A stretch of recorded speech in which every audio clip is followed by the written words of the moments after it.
Hi there, welcome to Floating in Dreams. These are eyeshadow palettes you will have to pry out of my cold dead hands.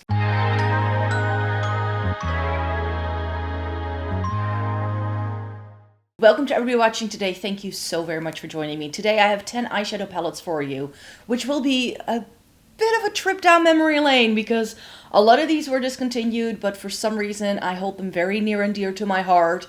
Even though these are often in a makeup memory box and no longer being used, they are essentially decluttered, but they're still in my life. Some of them are still in my active makeup collection.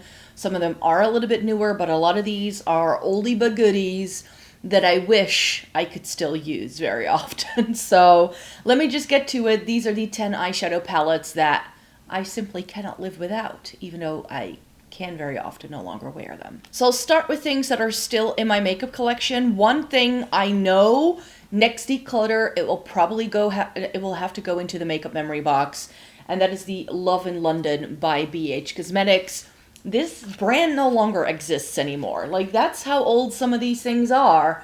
And here is what the packaging looks like. I remember spotting this on a trip when I was in the US. Like, I spotted it in Ulta and then I went out of my way to order it at the time.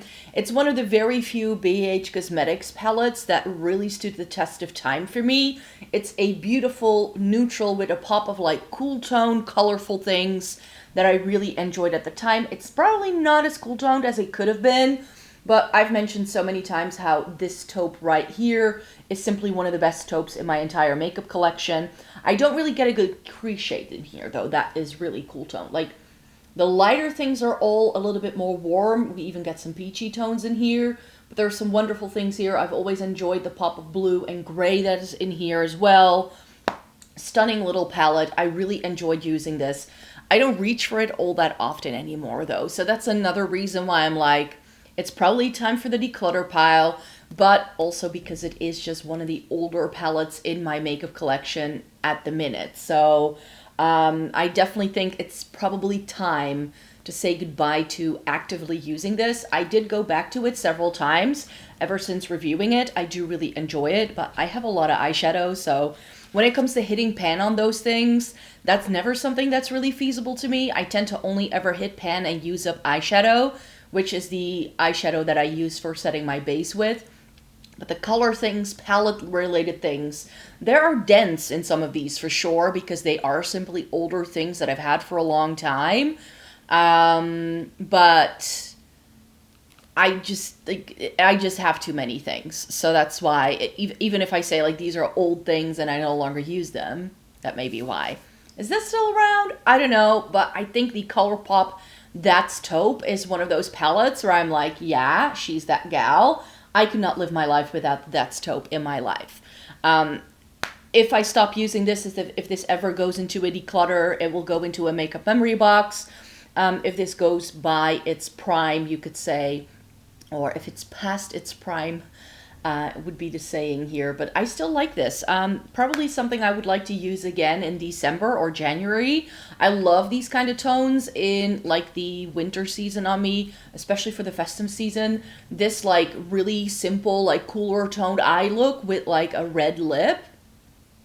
I live for it. It's very festive, and I think it will be a perfect palette for the holiday season, so it's probably going to go into my December Shop My Stash. The other palette that is currently still in use is one that I put a very bold claim on when I last filmed my eyeshadow palette collection for you guys in August, and it's the I Need a Nude from Natasha Denona. And what I said about this palette in that video is that if I lost all my makeup, if I could keep only one eyeshadow palette, it will be this one. It's perfection. It's a really good smack down the middle neutral palette. It's not too cool. It's not too warm.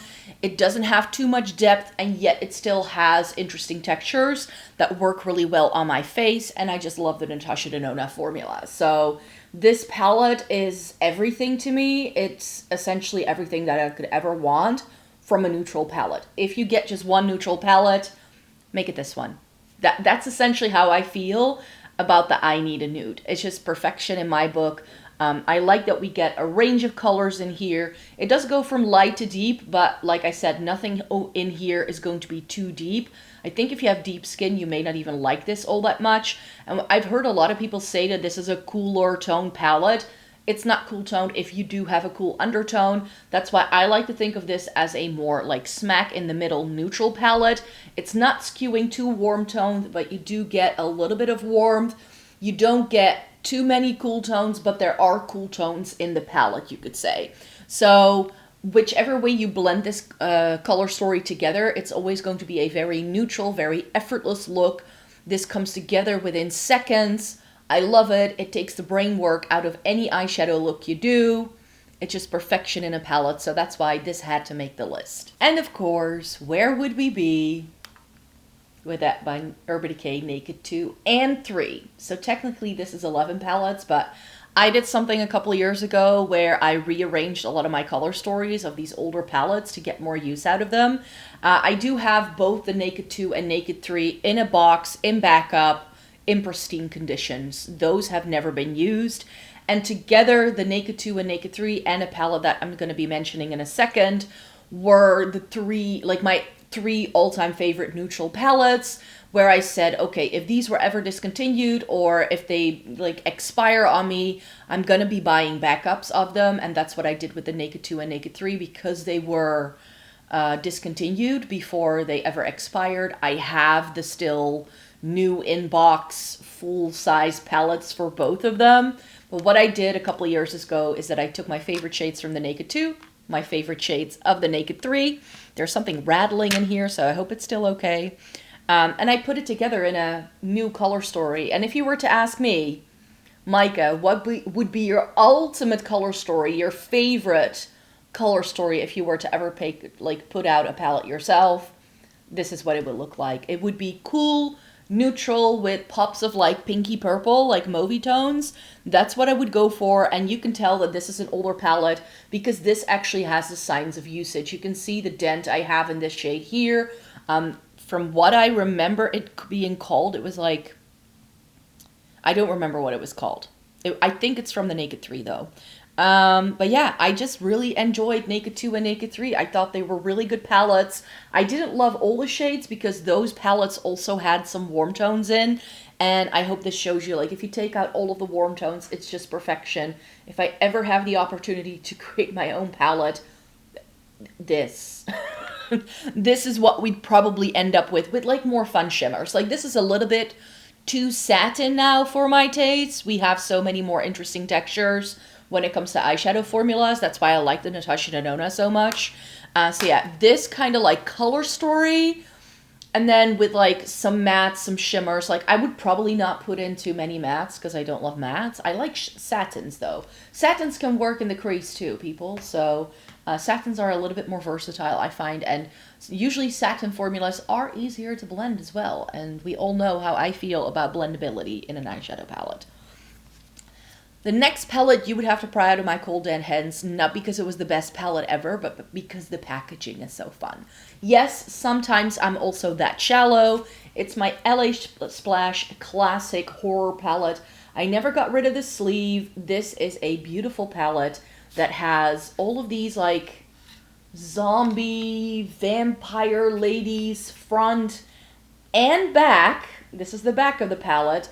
And I've always really enjoyed this. Inside, we get a classic rainbow palette, but with a twist. The rainbow inside has some murkiness to it. So especially a shade like this and also the green, there is this quality to it that makes it a little more interesting. It has one of the best periwinkle blues of your life. This is just all mattes. It's a rainbow. I don't really go for rainbow palettes all that much. I tend to only really use like one of them. I have the Surge by Blend Bunny now. That's better than this. It has shimmers in, so I like it better. But I just really like the holographic background of the inlay is pretty. The shades in here were really pretty, but I keep this one around for the packaging. This is just so unique, the way this was designed, and I haven't seen anything like it ever in my life. I don't keep a lot for packaging alone, but this is still very slimline and easy to store, so I don't mind it too much. So yeah, this is a beautiful palette, not necessarily from a usage point of view, but from a fun packaging point of view. Then I also just have a couple of palettes that I cannot get rid of because I have so many memories attached to it. I tend to buy quite a lot of makeup when I travel, and especially when I was in like early makeup days, I would have a lot of emotional attachment to these things. One such thing is the Balm's Nude Tude palette. And this just has a story behind it. I actually bought this when I was in Copenhagen.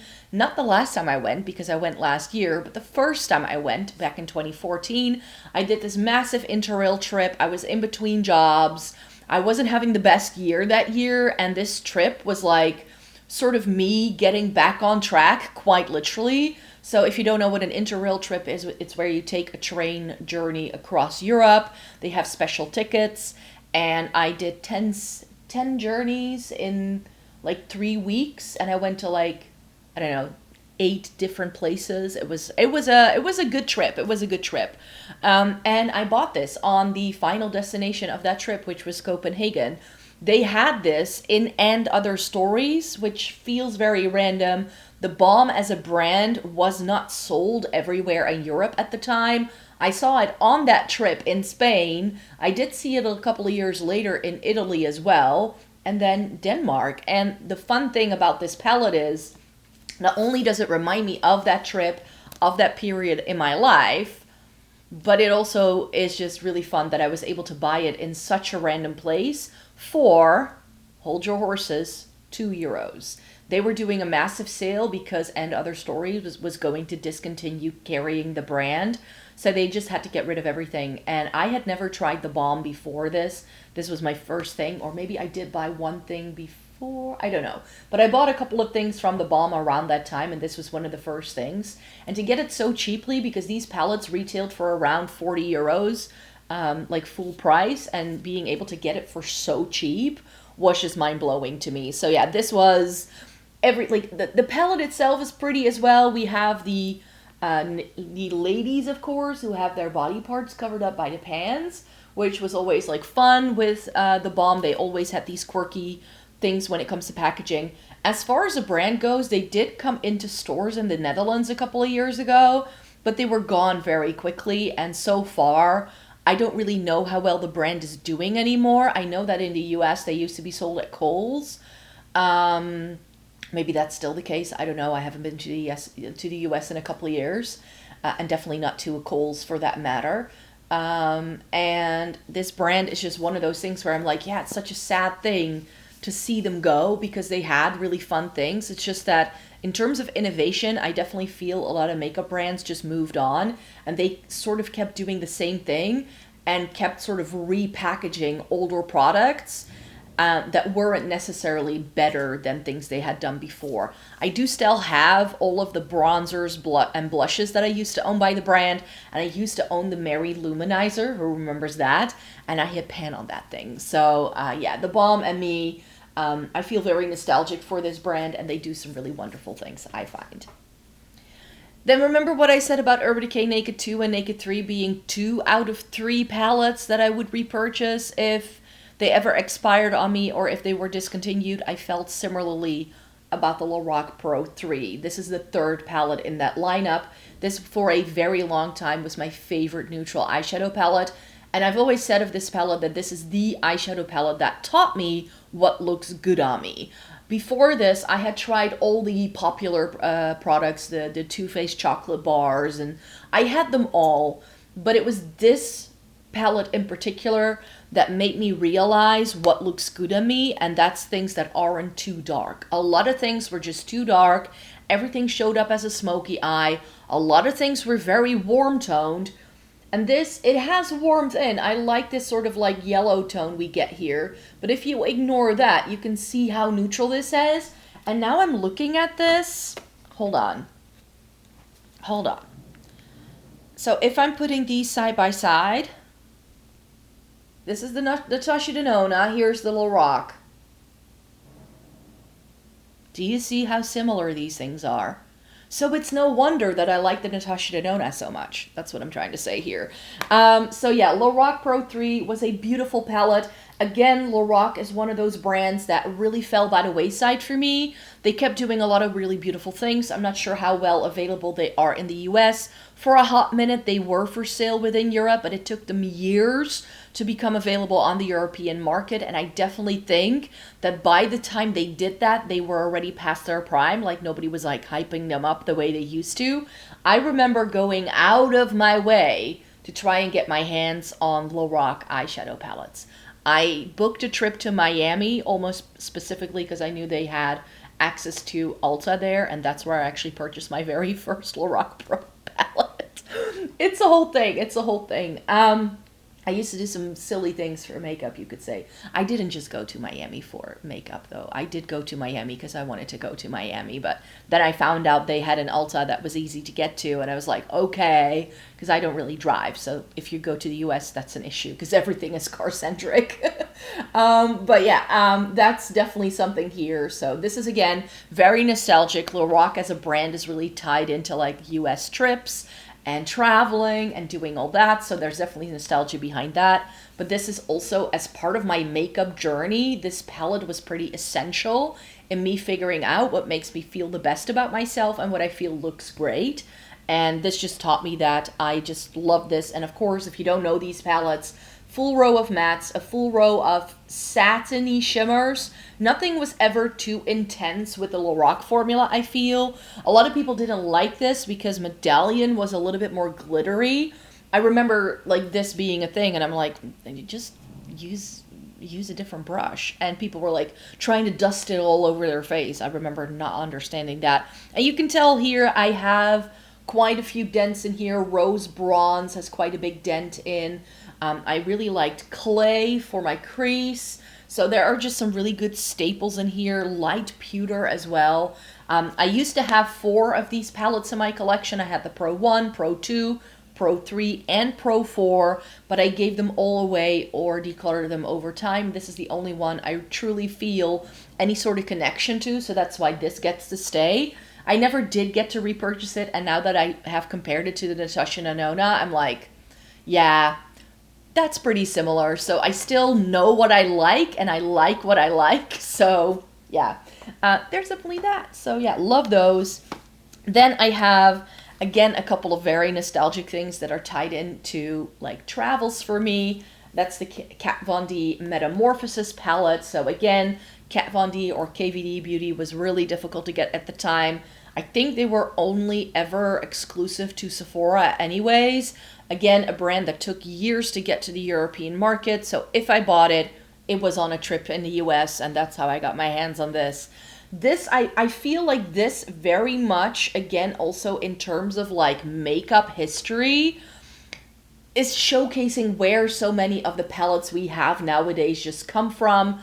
Urban Decay Naked 2 is very similar in that sense, where the Urban Decay Naked palettes were some of the first like eyeshadow palettes we even had. Up until that point, the biggest palette you could get was like a quad or a quintet. Like, you know, if it had 5 shades, that was a lot. And I feel like KVD Beauty is showing you, like, it's got the warm tones here. It has these like cooler rosy tones, and then you just have the neutrals here that are a little bit more matte. Here as well, a mix of matte and neutrals, and then you have 3 sort of like blend shades, setting, like putting your base down sort of shades that we have here. So I do feel like this palette is also just a testament of where eyeshadow palettes come from and how far we've come with color stories and different textures and palettes and all that, because like from a texture point of view, this is actually quite boring. Like looking at it now, I'm like, nah, but this was super exciting because it had an orange.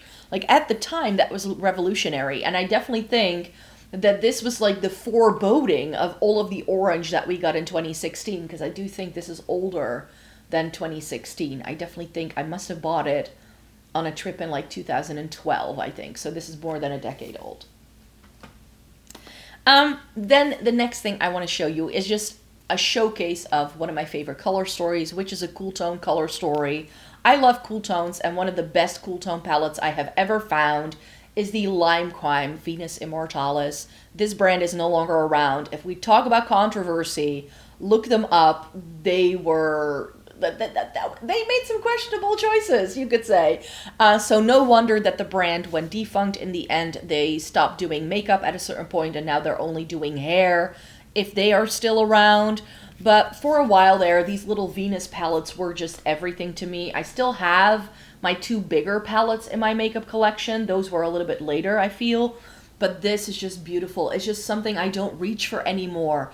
As you will see, tomorrow I have another video for you. We will be ranking all of my cool tone color stories. And as beautiful as this is, it just doesn't hold a candle to things that I currently have in my makeup collection. So I wasn't really using this as much anymore. But this taupe shimmer, can we just take a moment? I'm going to swatch it for you guys. I don't normally swatch in videos because I don't feel it's technically all that necessary, but do you see that? It's so, so beautiful. Where do I put it? I'm going to put it here. And still, till this day, like for an older palette, this pigmentation is actually pretty decent. Like, it's really not that bad. It's a really beautiful shimmering taupe. This is the taupe that made me fall in love with taupe shadow. It's all down to this. If I hadn't discovered this palette, my love for taupe eyeshadow would just be so much more underrated. The reason why this palette ended up in a makeup memory box, though, is because I don't get a crease shade. So as beautiful as this is, and this silver is, the rest of the palette is a bit meh. This is too blue to really go with the taupe because that has a bit more brown to it. So I've always wished that this was just a little bit darker, so it would be better. But it's a really light shade, so it doesn't really work in the crease. We get a black, we get this deep purple, but do you see how much contrast there is between the shades on this side of the palette and the shades on this side of the palette? So it never quite came together for me. So save for it having 2 really beautiful shimmers, I just never reached for it. So that's why I was like, nah, it's okay. And finally, my 10th palette. Of course, where would we be with my beloved Too Faced White Chocolate Bar? My love for this palette is very well documented here on the channel and on the blog. So if you want to see reviews and looks I've done with this thing, you can find it somewhere.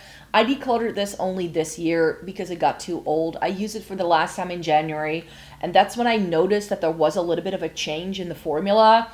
And when the formula of an eyeshadow changes, if they don't stick down or blend anymore the way you remember them to, if things start to smell weird, look weird, or they just become a little bit powdery, which is what happened to this, it's just past its prime and it's better to stop using it. So this again, super old. And this again has a story behind it, but can we just take a minute? This, nobody does this anymore. Like, I want more of this. Can we bring this back? Like, not by this brand and not this color story particularly, but this vibe. This very light, ethereal looking vibe. I just want more of it. K-Beauty does them. K-Beauty, C-Beauty, if you want things like it, it's out there, but you do need to go in a slightly different direction than you may be used to. This was beautiful. I do remember everybody hating on this palette. If there is a palette from the chocolate bar range that got the most like flack, it was this. And why? It's because this is so light and people were using this like they were the original chocolate bar. I no longer have that. This is the only chocolate bar type of thing still in my makeup collection. I did reorganize a couple of them, put them in the packaging, but because these were scented, all the scents in that palette started to mingle and it gave me a headache every single time I opened the palette. So for me, it wasn't really good. I used to have a whole collection of Too Faced shadows. This is still reminiscent of that time very much where I was really a collector more than like trying to do looks with things and stuff. But this was just beautiful. I really loved it. You can tell which shade I like the most. That shade, it's called Sugared Raisin. I put all over my lid every single time I use this look. I love these like cooler, neutral sort of browns we got in here. Even the peach tones in this worked. We got 2 pastel colorful shades. I never really cared for these like larger pans though. Those I ignored. They're essentially 2 matte cream shades, really. Did we need that? No, we didn't. But it's got some beautiful shades in, and I really enjoyed it. Was it light? Yes, but I like a light palette. Does it have everything that I want from a palette? Also still yes. So that's why this, very special to me. And like I said, this does have a story behind it. This was bought on one of many of the trips that I take to London. This, again, at the time, Too Faced was really difficult to buy. It took years for the brand to become available in the Netherlands. They were sold in the UK for a while, so if I got them, I usually got them through like Selfridges, or I think Debenhams carried them for some time. And then they started doing standalone stores, and there was a standalone store for Too Faced in Carnaby Street. Might still be there. I'll check it out next week when I'm in London, I'm sure, because Carnaby Street is on the list of Christmas lights to check out. But yeah, I got it there. This was discontinued everywhere. It was very unpopular. I remember walking into that store and seeing it there and just becoming mesmerized and going like, oh, but that's perfect for me. I don't care what everybody else says. And I believe it was even on sale because it was so unpopular that I got it for a discount. So yeah, this is tied to my London trips, which, as you know, I love London. I go at least once a year. So this hat, like, it holds that special memory to it as well. So yeah, those were all of the eyeshadow palettes that I feel I can never part ways with, that no matter what happens, these I'm going to take with me to the grave. These I just really, really do enjoy. So thanks so much for watching this video today. Let me know in a comment down below what palettes you would never be able to get rid of. Which ones are you going to keep using until they're dead, or that you're going to keep in your life until you're dead? I would love to know. So thanks so much for watching this video here today. Check back tomorrow because we will be doing another video in Eyeshadow Palette Week. See you then. Bye-bye.